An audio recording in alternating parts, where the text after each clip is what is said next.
Hola, ¿cómo están? Estamos de vuelta en Películas e Ideología. Los saludan como siempre Balam y Cristian. Y hoy regresamos al cine para hablar de una de las películas sin duda más mediáticamente comentadas. Para algunos representa un viaje nostálgico a los 80s. Y obviamente estamos hablando de Indiana Jones entrega 5. Y bueno, como siempre, pero creo que en este caso es muy importante, no vamos a hablar del lado de la producción estética cinematográfica de la cinta, que se ha comentado mucho, sobre todo por las escenas iniciales, en las que vemos a un Harrison Ford interpretando a Indiana Jones, aparentemente otra vez joven en los 80s. Entonces algunos dicen que se ve pésimo y que lo sacó de la trama, otros dicen que el avance fue impresionante y sentían otra vez que eran niños en los 80s. Más allá de que si eso fue bueno o malo, vamos a tratar de encontrar algunas pistas de qué nos cuenta esta entrega sobre nosotros como sociedad. Entonces, una vez aclarado este punto, Balam les va a explicar brevemente la sin duda aparentemente complicada trama. Bueno, yo la verdad es que nunca he visto alguna otra película de Indiana Jones. Eras virgen. Esta es la primera que he visto, digamos. Y me pareció muy complicada, o sea, parece que de repente hay como muchas vueltas, muchas tramas, de todo lo demás. Pero básicamente nos pone, digamos, en los zapatos de Indiana Jones, que es un arqueólogo que aparentemente ha vivido muchas aventuras. Ya lo encontramos en su etapa de siendo viejo. Parece ser que es en el 69, entonces llega en una etapa en la que el hombre va a llegar a la luna. Y parece ser Acaban de llegar más bien, ¿no? ¿O van? No recuerdo específicamente, pero más o menos el tiempo es ahí, sí. Es ahí, correcto. y digamos, pero la película comienza más bien con una escena de la Segunda Guerra Mundial, cuando Harrison Ford aparece como mucho más joven, porque lo han modificado, digamos, digitalmente. Lo han ayudado a rejuvenecer. Entonces alcanzamos a ver unas escenas que se ven muy similar, que es la que decía Christian, al de los 80s. Básicamente están siguiendo la lanza de Longinus. Pero al final aparece otro aparato mágico que se llama el dial de anticitera o el mecanismo de anticitera, que es un mecanismo hipotético que aparentemente hizo Arquímedes para poder retroceder en el tiempo. Entonces, bueno, básicamente la historia va de eso. Se pierde en la Segunda Guerra Mundial. Regresamos a el 1969. El malo sigue vivo, porque hay que decirlo además. Los malos son nazis, que de la Segunda Guerra Mundial querían esos aparatos para controlar el mundo o algo así. Y bueno, el general nazi siguió vivo y ahora está buscando esa mecanismo de anticitera que se dividió en dos realmente para poder entrar, ¿no? Me parece. Sí, exactamente. Para Entonces, hacerlo más difícil, encontrarlo ajá. y usarlo para, obviamente, beneficio negativo. Que en este caso, la intención aparente del nazi era, más bien explícita, regresar en el tiempo para matar a Hitler y con eso, según él, evitar la derrota de los nazis en la Segunda Guerra Mundial, que fueron consecuencias, según el villano de la película que se llama Jürgen Voller, fue culpa de Hitler, lo cual, si seguimos su propia lógica de argumentación, es correcto, porque como él era el Führer, pues él tenía que aprobar todas las decisiones, y entonces si quieres cambiar el resultado de la Segunda Guerra Mundial, es decir, la victoria de los aliados, tienes que regresar en el tiempo, matar a Hitler, convertirte en Führer, y sabiendo lo que va a pasar, con eso quiso convertir a los nazis pues prácticamente en los monarcas del planeta. ¿Estamos de acuerdo? Sí, totalmente. Entonces, bueno, ya nada más para terminar, comentar que esta película aparentemente es la primera de todas las películas de Indiana Jones que se han hecho, que no es dirigida por Steven Spielberg ni producida por George Lucas. O sea que no hay como una intervención de ellos, aunque aparentemente son productores ejecutivos, pero ya sabemos que eso significa únicamente que ponen el dinero y a ver qué haces tú, ¿no? Entonces, es un nuevo director y yo creo que resalta bastante en el hecho de que busca agarrarse de la nostalgia de algunos elementos, pero ahorita eso lo analizaremos. ¿Qué te pareció la película? Mala, pero bueno, eso creo que ya en este canal es tristemente bastante común que no nos gusten las entregas. Pero eso no es culpa nuestra, o sea, estamos ansiosos de buen cine. Esperamos pronto verlo, pero tampoco nos culpen a nosotros de que el cine sea, en el mejor de los casos, mediocre. Pero bueno, yo creo que fíjate. Yo creo que Indiana Jones tiene tanto éxito, o tuvo tanto éxito, Porque es muy curioso que cuando crean el personaje a inicios de los 80s, como bien dijiste Spielberg y Lucas, ellos lo que querían hacer, y lo dijeron abiertamente, es crear una versión gringa de James Bond. Es decir, un James Bond con estilo americano, que podía competir con la ya en ese entonces popularidad muy grande del personaje de James Bond. Entonces, una vez establecido eso, yo creo que es la primer gran historia de héroe que luego además se convierte en franquicia, es decir, que hacen secuelas de esa película. Porque hoy nos parece obvio que cualquier entrega que tiene éxito sigue la parte 2, 3, 4, 5, 6, 7, 8, 9, 10, literal. Pero en ese entonces, quitando Star Wars, que estaba también naciendo apenas, no era tan obvio, era algo nuevo. Entonces, yo creo que conjunta por primera vez en el cine de Hollywood la narración posmoderna de personajes, cosas y tramas, porque, digamos, aspira a agradar a la gente, como aquí lo hemos tematizado, en el sentido de la industria cultural, es decir, que buscan representar cosas que han calado hondo en el inconsciente colectivo o si quieres, en la memoria colectiva del público. Y por eso vemos ahí una mezcla incluso de varios géneros de película, porque es de acción, es de guerra, es comedia, es romántica, tiene todo, y creo que por ser tan ecléctica también tuvo tanto éxito entre el público, además en todo el mundo, porque hay que decir que es una película, si bien tú dices difícil por la trama, pero yo creo que nada más es una dificultad a primera vista. Porque los diálogos, la reacción de los personajes, la dicotomía entre bien y mal, otra vez estamos ante algo muy, muy fácil de observar y muy fácil de digerir y no hay retos para el público.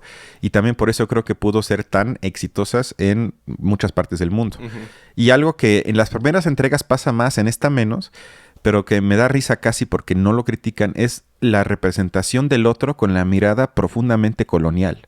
O sea, se romantiza lo ancestral, se anhela, se admira, y con eso yo creo que estamos todavía bajo la mirada colonial, que incluso los estudios de los cuales yo ni siquiera soy tan fan, es decir, los llamados estudios decoloniales, criticarían. Y eso lleva, y si quieres con esto ya acabo este punto, esto lleva a una obsesión en todas las entregas de Indiana Jones por lo oculto, por lo mítico y por lo aparentemente religioso. Y ahorita voy al punto que quiero hablar sobre eso. Y fíjate, digamos, incluso en esta parte del colonialismo, que en este caso se ve sobre todo en la mística del aparato antiguo, ¿no? Que seguramente tiene muchos poderes o cosas sobrenaturales, mágicas, ¿no?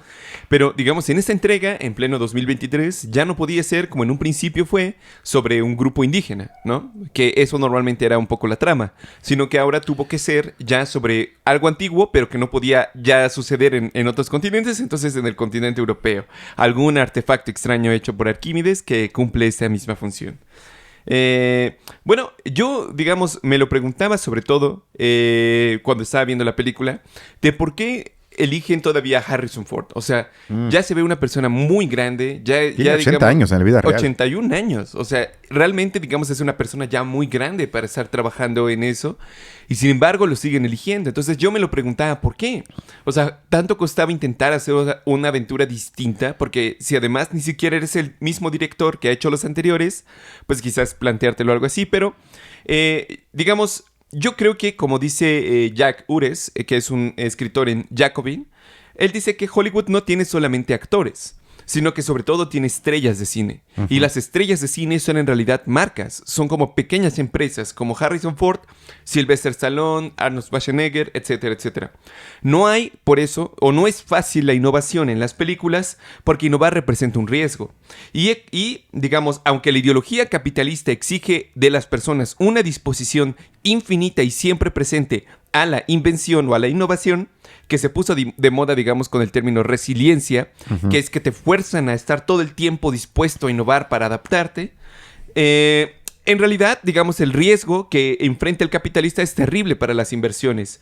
O sea, en realidad, yo creo que más bien dentro del capitalismo, aunque ideológicamente se estimula la innovación, el costo, digamos, de un fracaso es también terrible, es muy, muy duro. Y yo creo que el resultado de eso, como no podemos innovar con tanta facilidad en las películas, pese a que la ideología aparentemente así lo menciona, entonces el resultado son estas franquicias infinitas. Justo lo que estabas diciendo, o sea, expandir una franquicia porque, digamos, son elementos ya probados que funcionaron antes y lo único que tenemos que hacer es volver a plasmarlos, volver a reinventarlos, que es algo que ya hemos tematizado aquí también, ¿no? Jurassic Park, por ejemplo, es una franquicia que le ocurre algo muy similar. Colin Trevorrow, que fue el director de la última película de Jurassic Park, alabó el supuesto genio de Steven Spielberg y para evitar hacer errores, hace uso de la nostalgia. Entonces, digamos, se hacen ciertas cosas como traer a viejos actores nuevamente, reproducir ciertas escenas que pasaron en las primeras películas nuevamente, ciertos eventos, ciertas frases que de repente tienen sentido con las anteriores, las ponemos nuevamente. Entonces, realmente el espacio para la innovación o la creación auténtica está muy, muy, muy, muy limitado. Entonces, yo creo que actualmente toda película tiene que cumplir dos requisitos. Primero, digamos que haya metas y objetivos claros en marketing y en venta de mercancías. Y en segundo lugar, que, digamos, haya una reducción de un posible fracaso, ¿no? O sea, alguien que va a invertir en la industria del cine tiene que tener por lo menos una cierta seguridad de que la película a la que voy a dar dinero no va a caer no va a ser un fracaso total, ¿no?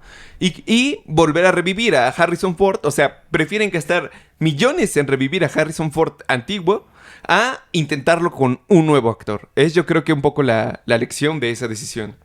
Es correcto, y fíjate que hablando de eso, Harrison Ford, que es una de las estrellas de acción más importantes de Hollywood de todos los tiempos, también interpretaba el personaje de Han Solo en la saga de Star Wars. Y en 2015 sacaron una película que se llamó Han Solo, es decir, sobre la juventud del personaje de Han Solo, y tomaron la decisión que tú ahorita pediste. No usaron millones para aparentar que Harrison Ford otra vez es más joven, sino usaron a un actor que se parece a él, pero que obviamente no es él, y fue un fracaso en taquilla. Y luego Disney, que es dueña de Star Wars, y también hay que decir de Indiana Jones, o sea, es una película producida por Disney, hicieron encuestas entre el público y casi siempre se puso es que yo no me pude acostumbrar a ver a otro personaje en esta saga que no sea Harrison Ford. Y entonces ellos, como se operan estrictamente bajo esa lógica, lo que le gusta al público para que vayan a la sala de cine, tomaron esa decisión que es menos complicado sacar lana, obligando a alguien de 80 años a hacer escenas de acción que no sé exactamente cómo lo hicieron, pero a esa edad ya me parece casi imposible que haya estado en la mayoría de las escenas de acción. Yo creo que sí es comprensible de alguna forma que el público, si apelo a la nostalgia, que eso es lo que se hace, también extraña esa cara, esa expresión que asocian con una, yo te diría, identidad del personaje. Y ese ejercicio de abstracción, es decir, bueno, es una figura ficticia, no pasa nada, lo puede interpretar otro personaje. Como por ejemplo en James Bond sí lo hacen. Cuando el actor es demasiado viejo, lo cambian. Y nadie se queja. Pero creo que el cine ahí gringo tiene esta cosa particular. Y yo de hecho estoy muy curioso cómo lo hará Tom Cruise, por ejemplo, con sus personajes, que también es alguien que tiene ya 61 años y tiene escenas de acción aún mucho más difíciles que Harrison Ford, y esperemos que no caiga en eso y que algún día lo veamos otra vez con su cara de 30 años usando la tecnología. Pero bueno, el punto que yo quise hacer tiene que ver con lo religioso y mítico en todas las entregas de Indiana Jones, porque creo que se podría argumentar que el cine en este caso, y en muchos otros también, sirve de sustituto a en la vida real secularización, es decir, que mientras que en la realidad, algo que también aquí hemos hablado, se trata sin duda yo creo que un declive de las creencias religiosas, en las películas de Indiana Jones se invierte esta tendencia, es decir, se produce una remitologización que yo diría, y esto es lo peligroso, incluso pone en tela de juicio nuestra comprensión del Estado moderno. Y ahí traigo una cita de un libro de Horst Traya que tiene un texto que se llama El Estado sin Dios. Abro la cita. En los tiempos modernos, el Estado constitucional literal descansa sobre un fundamento racional. Sobre todo la idea de un contrato social o de un contrato de gobierno, y deja claro que el Estado fue un producto racional del ser humano porque solo surgió de la voluntad, de la decisión determinada por la razón, la perspicacia y la conveniencia, y por tanto, de la propia disposición de los individuos. Y en este asunto creo que los grandes filósofos de Estado realmente estaban en cierto acuerdo.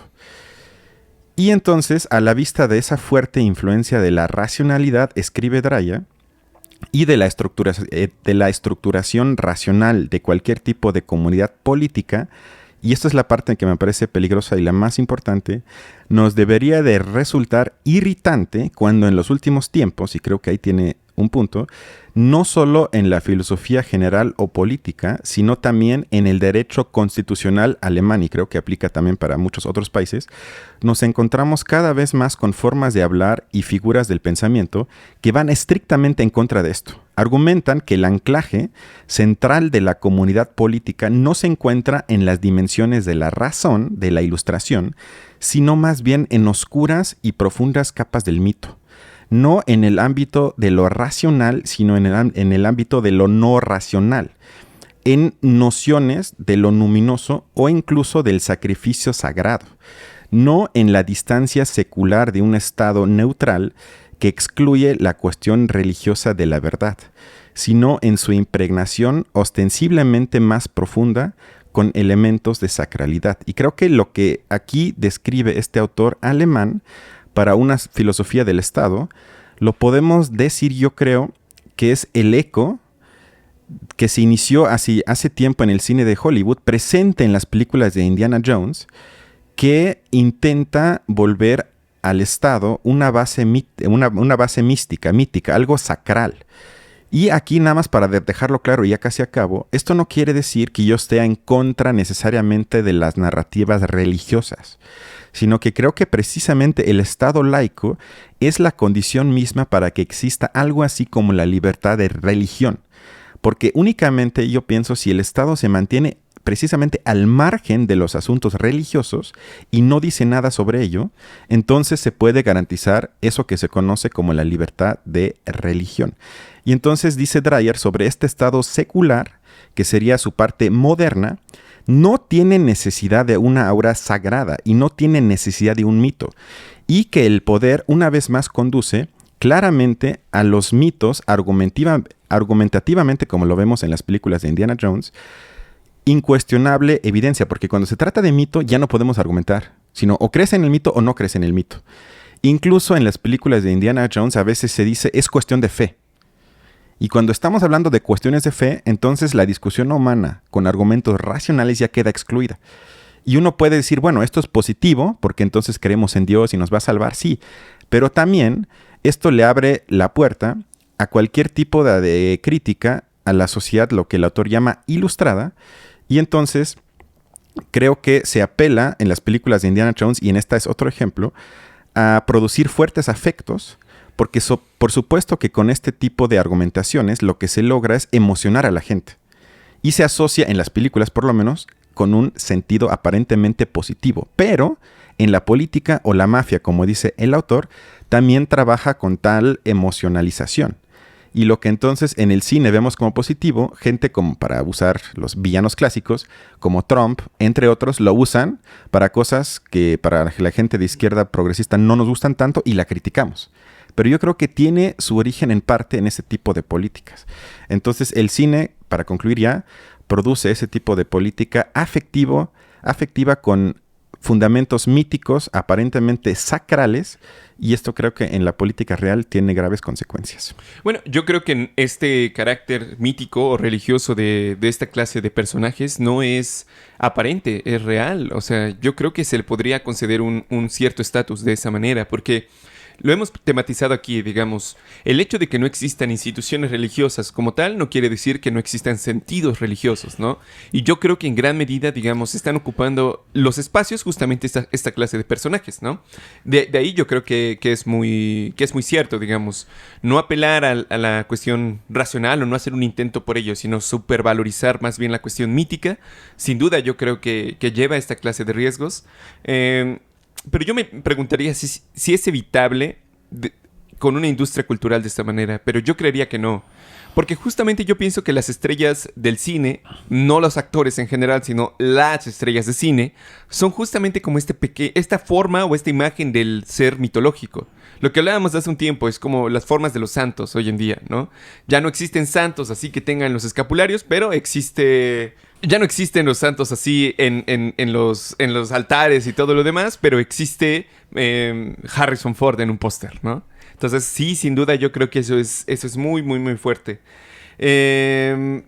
¿Tienes más? No, yo ya... No, yo creo que ya, y lo otro es absolutamente banal.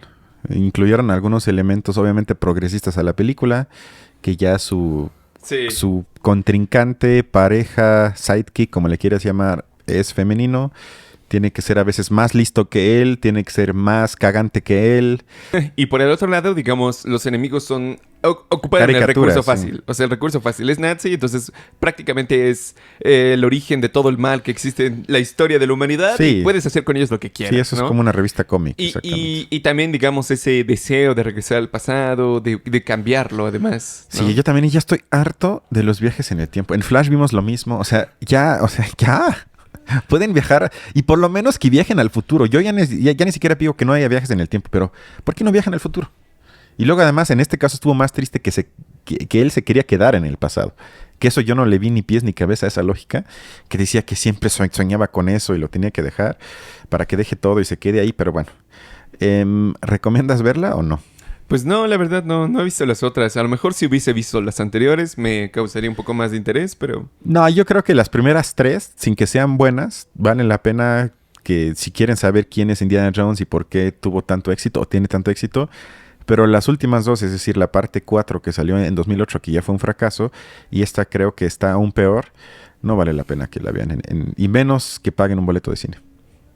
Bueno, sin más, entonces nos vemos la otra semana, ¿no? Hasta la próxima. Cuídense. Bye.